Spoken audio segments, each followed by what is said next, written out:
Shalom everyone, and welcome back to another Torah video here in the Pilgrim Youth channel. My name is Elizabeth Denicio, and today we will continue with our Torah studies in the book of Numbers, chapter 17 through 19. And the title of our study is Our Inheritance and Purification in Yeshua, the True Cohen Hagadol. In these chapters, we will focus on the aftermath of Korach's rebellion that we saw last week and its long-lasting consequences that was placed upon the children of Israel. We will see how the Eternal continues to reiterate and confirm Aharon and his sons and the tribe of Levi as the chosen to service for the eternal service, and that tribe that was going to be taking charge of the sacred things in the Mishkan. And this was in response of the gossip that was circulating against the Eternal, questioning why or whether Moshe and Aharon were truly the chosen to be these intercessors between the Eternal and Elohim. Between the Eternal and the people of Israel.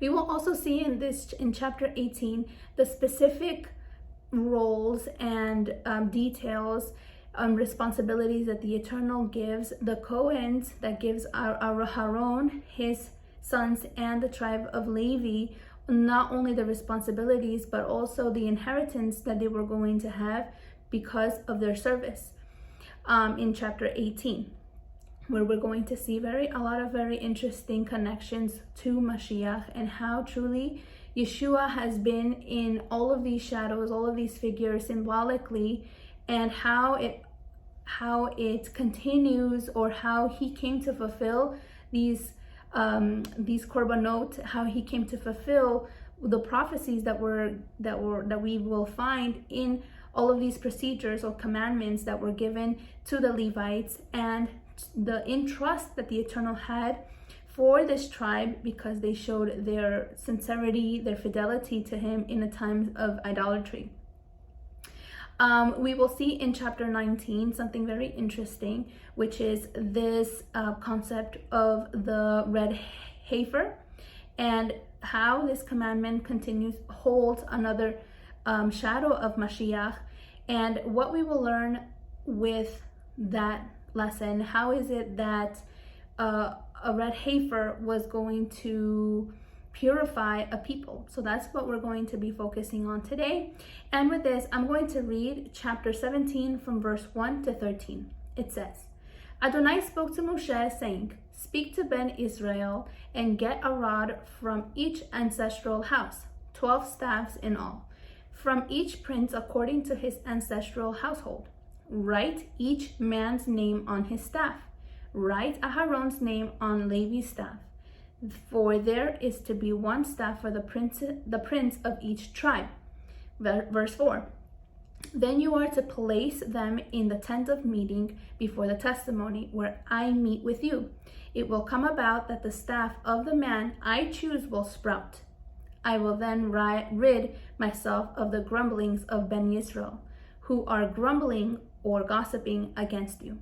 So Moshe spoke to Ben Israel. Each of the princes gave him a staff, one staff for each prince according to their ancestral houses, 12 staffs in all. And Aharon's staff was among them. Moses, or Moshe, placed the staff before Adonai in the tent of testimony. The next day, Moshe entered the tent of testimony, and behold, Aharon's staff from the house of Levi had sprouted, blossomed, and produced almonds. Moses then brought all the staffs from Adonai's presence to all Ben Yisrael. They looked, and each man took his staff. Adonai said to Moshe, Put Aharon's staff back in the front of the testimony to keep as a sign to the sons of rebellion, so that it may put an end to their grumbling against me, and so they will not die. Moshe did just as Adonai had commanded him. But Ben Yisrael said to Moses, saying, Look, we will die. We are all lost. We are lost. Anyone approaching the tabernacle or the Mishkan of Adonai will die. Must all of us die? Well, here we see that the rebellion just kind of recapping a little bit. The rebellion of Korah was a sign of nonconformity and opposition to the authority that the Almighty had established. Therefore, to put an end to the rebellion once and for all, the Eternal decided to reaffirm the people of Israel what his will was regarding this matter, and the way the Eternal was going to demonstrate this was through a miracle. All of the staffs, as we have already read, were gathered together from all the tribe leaders and were brought before the presence of the Eternal. The sign of the chosen was that the staff would turn green again and which would indicate that the tribe was chosen by Elohim and was to take charge of the service of the Mishkan, and Moshe the leadership towards the promised land.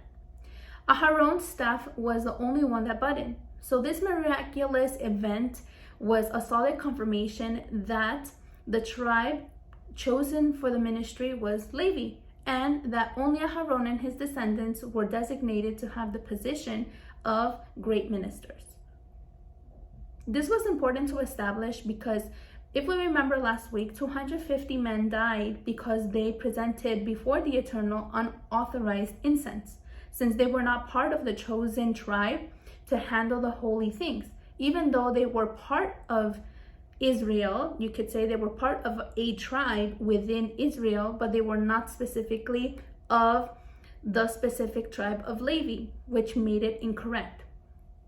While reading this portion, it amazed me to see how the Eternal supports Moshe and Aharon to such an extent that Aharon's rod bore fruit. And it remained as a testimony for the following generations, so there be no doubt moving forward as to who the Eternal has chosen to bear the responsibilities of intercession, reconciliation, and purification. The Israelites, witnessing the miracle, realized that they had sinned against the Eternal for even questioning their position within Israel. This favor was given to the tribe of Levi because they remained loyal to Elohim and they didn't join or assimilate to those Israelites that were idol worshiping the golden calf. All of this was also a shadow of Mashiach. It shows that Yeshua is the only mediator and great minister that the Eternal has chosen. The Father himself testifies of him if we remember Matthew 3:16-17, which says, "After being immersed, Yeshua rose up out of the water, and behold, the heavens were opened to him, and he saw the Ruach Elohim descending like a dove and coming upon him. And behold, a voice from the heaven said, 'This is my Son, whom I love. With him I am well pleased.'" In Yeshua was all and is all the Father's will and complacencies. The Israelites had to recognize that if it wasn't for the obedience of the tribe of Levi shown against the sin of the golden calf and the intercessions that occurred through Moshe, everyone would have deserved the penalty of death, left in their transgressions. And the same message is for us today. We as believers need to recognize that we can only find life after living a life in sin only through Yeshua, our great minister, who was chosen by the Father to be the path to him. In Mashiach, we find reconciliation and a new life, a renewal and a rebirth. Yeshua himself confirms that he is the way, the truth, and the life, and no one comes to the Father except through him, in John 14:16. Although in his time he was not accepted by the religious leaders of Israel, today Yeshua's example confirms that he is the anointed of the Eternal, and that the scepter that was in the hands of Judah was taken from them and given to the true King, Yeshua. With this, we're going to start chapter 18 from verse 1 says, "The Eternal said to Aharon, 'You and your sons and your family are to bear the responsibilities for offenses connected with the sanctuary, and you and your sons alone are to bear the responsibilities for offenses connected with the priesthood.'" Once confirmed that the Levi tribe was chosen for the ministry, the Eternal began to give them specific instructions about the work they would carry out and the way in which they would be supported they would be very blessed and favored, since the Eternal was going to be was going to be their heritage. But we will see that before mentioning the blessings and the favor, scriptures makes it clear that they had a great responsibility ahead of them in the tent of meetings. Aharon and his sons and the Levites were authorized to bring offenses against the sanctuary, but only Aharon and his sons would take offenses or would present offenses against the ministry. They had an even greater task and the most holy of the most holy things. As I said at the beginning, these men had a great responsibility. They bear the iniquities of the children of Israel, which are Avon, and reconcile them again with the Eternal. This task required them to remain in complete holiness. Only then could they make atonement for the people. They had to set the example of holiness the Almighty was expecting of his children. And I can already imagine the constant fear and the care that these men had to carry, and that they would constantly be thinking about it. They could not act incorrectly. Each step and decision they made had to be in accordance with the Eternal's instruction. They were to give a good witness and instruction and instruct others to do the same. For many, this very task may seem a little bit impossible, because people say, well, people are not perfect. And this may seem like a very difficult task to sustain, because if something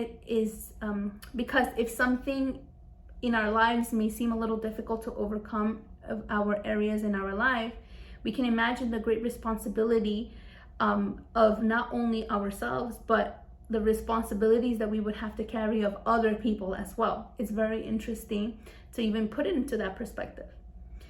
Many Levites strove to carry out their ministry correctly. For example, Aharon, we have Eleazar, Pinchas, we have Zadok, men worthy of imitation. But even if they were fair and they were just and they did all the things that were correct, we also recognize that they were fallible humans. They could not be perfect, and they also made mistakes. This is why there was a need for a perfect man who had no blemish and did not give into sin, which is Yeshua, our great minister. He was able to take upon himself all our transgressions and reconcile us once and for all with the Father. From these verses, we learn the responsibilities that we have today as ministers of the kingdom that Yeshua brought near. Because although we are humans like those Levites, we have an enormous advantage, and that is that we have our perfect Korban, Yeshua. But we also have the responsibility to consecrate our lives to serve the Father. That is the first thing we must do, so that we can also be light to others. Just as Ezra, the minister, who also had or bore a great responsibility in his time, demonstrated a life of consecration, as it says in Ezra 7:10. For Ezra had set his heart to seek the Torah of Adonai, to observe and to teach its statutes and ordinances in Israel. Ezra had determined in his heart to search for the Torah of Adonai and to practice it, and to teach others to practice the same thing in Israel and its precepts. This is precisely what a consecration implies. First, we ourselves have to study the instruction with the correct interpretation that we get from Yeshua. In turn, then we practice it, and as we're being doers of the word, then we are living what we study and understand without conforming to this world, but renewing our understanding, our minds, and not only that, we also share with others, either by example or by word. All of this makes us true servants, ministers to the Eternal. From Numbers 2-5, it continues to tell us, it says, bring your fellow Levites from your ancestral tribes to join you and assist you when you and your sons minister before the tent of the covenant. They are to be responsible to you and are to perform all the duties of the tent, but they must not go near the furnishings of the sanctuary or the altar. Otherwise, both they and you will die. They are to join you and be responsible for the care of the tent of meeting, all the work at the tent, and no one else may come near where you are. You are to be responsible for the care of the sanctuary and the altar, so that my wrath will not fall upon the Israelites again. Aharon and his sons were responsible for the organization of the Levites in their different tasks, supervising that everything worked correctly so that there was no transgression, and at the same time taking care of the most holy things, ministering before the Eternal. They were the remnant of the remnant per se, and they would not only answer for the Israelites, but even for the Levites themselves. Undoubtedly, it was a great task which required complete holiness, complete understanding of why they were serving the Eternal, and that they be clear that their lives were no longer theirs to what they wanted, but they were in total dedication to the service of the King. Once again, we see another shadow of Yeshua, who also established an order within the believers, and which he is the head of the body, the ministry that responds to his direction. He gave us a perfect example of denying himself to the point of not even valuing his earthly life or what he could have gained. Yeshua carried out the work that the Father himself gave him. The Messiah was not attached to anything earthly. He did not seek anything of his own, but rather that the Father's will be done. He was on a higher level. He was holy in all aspects of his life. He is certainly the one we must imitate. As Yeshua said in Matthew 6:33, but seek ye first the kingdom of Elohim and his righteousness, and all of these things shall be added unto you. We know that the Levitical ministry was abolished, but under the ministry of Yeshua, we also have the responsibility of giving ourselves completely to the Father. Although, of course, we have our daily occupations and secular tasks to carry out, the Eternal must be the priority in our lives, because our consecration is what will deem us just and set apart of this world. And in any occasion, it is our responsibility, our responsibility to serve the Eternal, as our lamp must be always lit. Consecration goes hand in hand with responsibility. From verse 6 to 7, it continues to say, I myself have selected your fellow Levites from among the Israelites as a gift to you, dedicated to the Eternal to do the work at the tent of meeting. But only you and your sons may serve as priests in connection with everything at the altar and inside the curtain. I am giving you the service of the priesthood as a gift.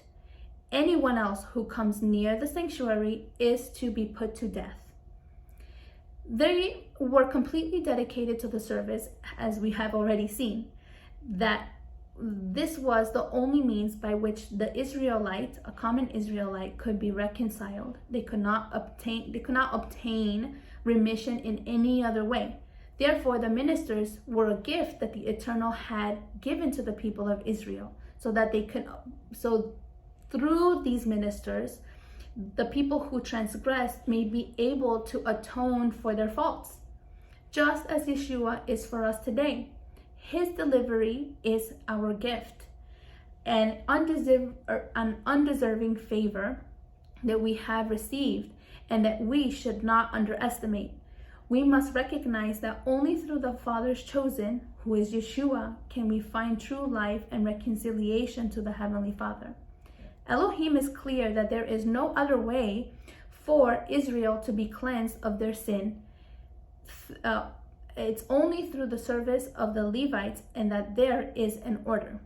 This is yet another shadow of Yeshua's ministry, because his delivery is a gift for all humanity. But approaching the wrong way without doing teshuvah and without discernment only brings judgment. Shaul, or as we know him commonly, Paul, said that whosoever participates in holy things without understanding of why we're doing it or how holy it is, or giving its value, its correct value,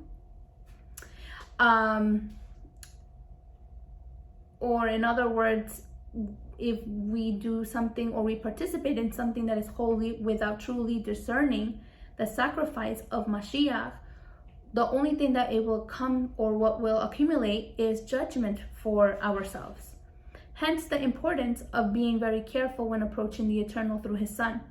Having a correct attitude with humility, gratitude, and cleaning our garments consistently so that we are not condemned is the way that will help us approach the Eternal through Yeshua in the most humble way, in the most grateful way that He has given us this gift.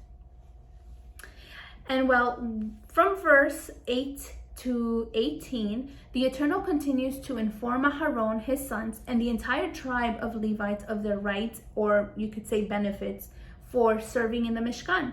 We see a detailed list that includes offerings related to animals, or these things were promised to the Levites.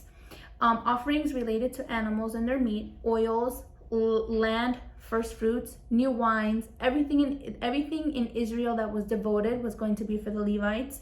The first offspring of every womb, whether it be human or animal, and the tithes. Including in verse 8, it says, Adonai then said to Aharon, see, I have given you charge over all my offerings. All the sacred things from Ben Yisrael I have given to you as a set aside for you and your sons as a permanent share. This inheritance or heritage given to the Levites from the Father was only valid until Yeshua gave Himself as the ultimate sacrifice to reconcile the world back to the Father through the obedience in the Father's instructions. It is often thought that since in this verse says it is permanent or a perpetual statute, that this commandment is still valid until our time. And this is not carried out now. Or that is, it's still in our time, but it's still not carried out because there is no temple. But once it is raised, or once, how can I explain it? Once Yeshua comes to this world and He fulfills the role of giving His life as the perfect Korban, then there is no more any other place where we as believers can congregate physically as it was in the time of Israel. As Yeshua explained or taught it to the Samaritan woman in John 4 verse 23, that says, but an hour is coming, and it is here now, when the true worshiper or servant or will serve the Eternal in spirit and in truth. For the Father is seeking such people as His servants or His ministers.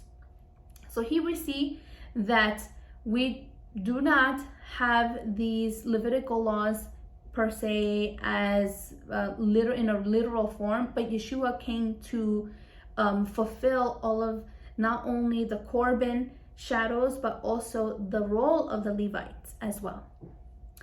From verse 9 to 21 says the following: whatever is set aside from the holy thing, for the holy offerings the Israelites presented to the Eternal, I give to you and your sons and daughters as your perpetual share. It is an everlasting covenant of salt before the Eternal for both you and your offspring. The Eternal said to Aharon, you will have no inheritance in their land, nor will you have any share among them. I am your share in your inheritance among the Israelites. I give to you the Levites all the tithings in Israel as their inheritance to return for their work they do while serving at the tent of meeting.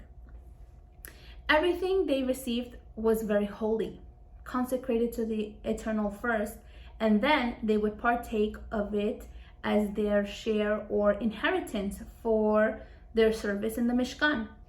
Some have commented that the Levites received 24 different kinds of inheritances or benefits, you could say, or these offerings that the Eternal gave. And they say that 10 of them are food that the ministers themselves ate in the actual Mishkan. Some of these offerings were, 4 of them were eaten anywhere in Jerusalem. And the other 10 foods or sacrifices that was given to the Levites were eaten in any city of Jerusalem.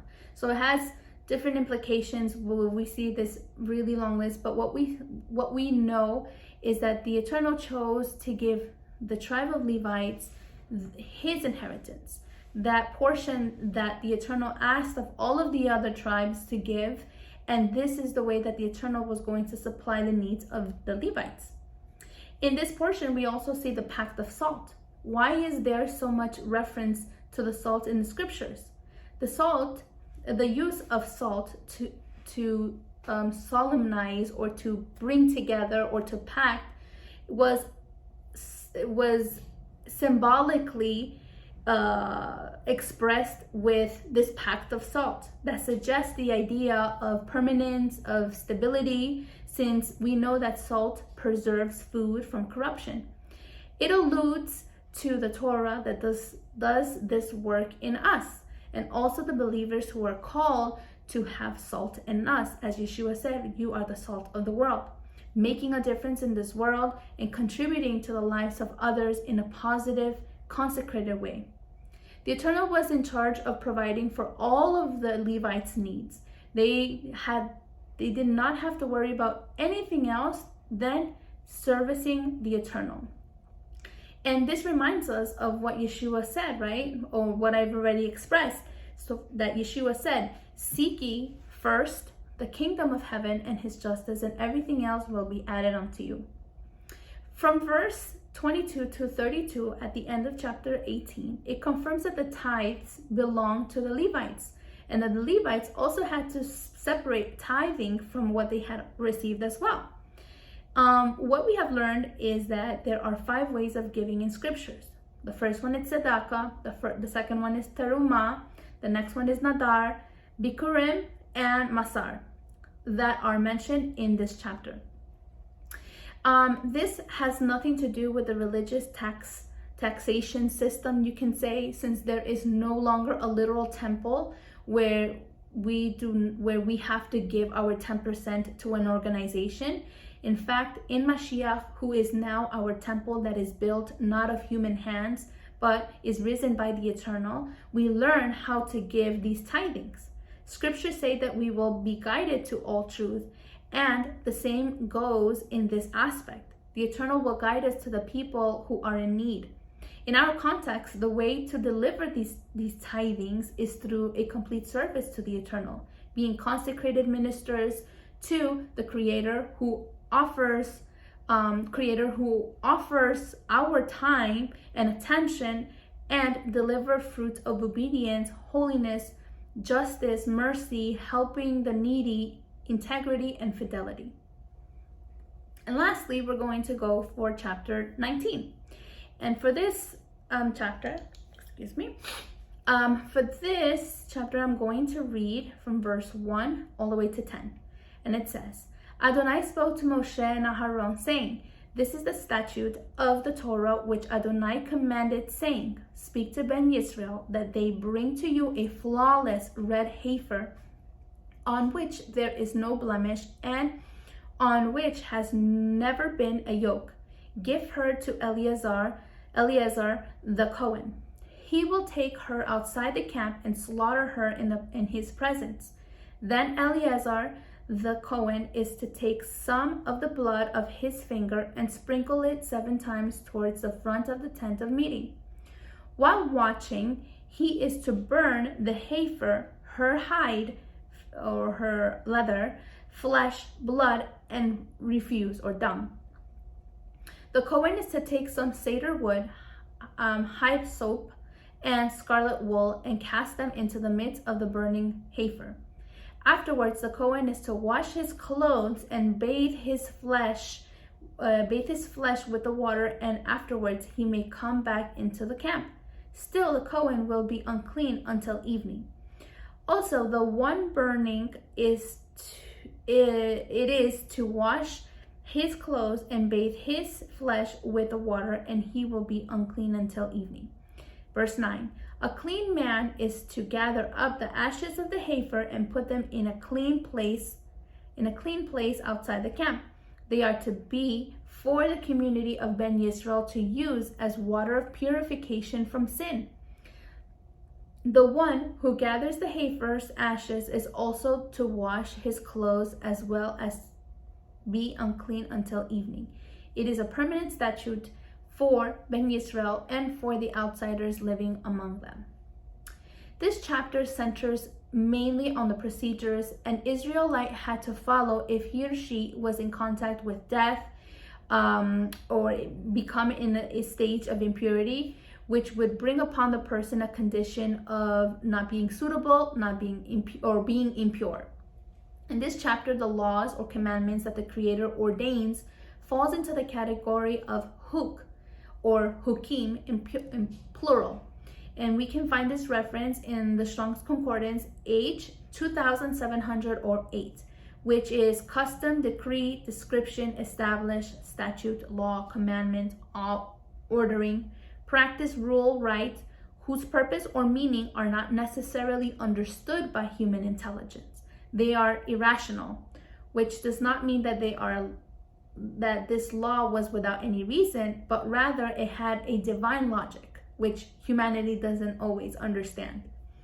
Unlike the animals that were regularly used for sacrifices as goats, calves, lambs, bulls that were mainly males, in this commandment it consisted of a female cow with unique and specific characteristics. It had to be completely red, without defect, and that had never worked in its life.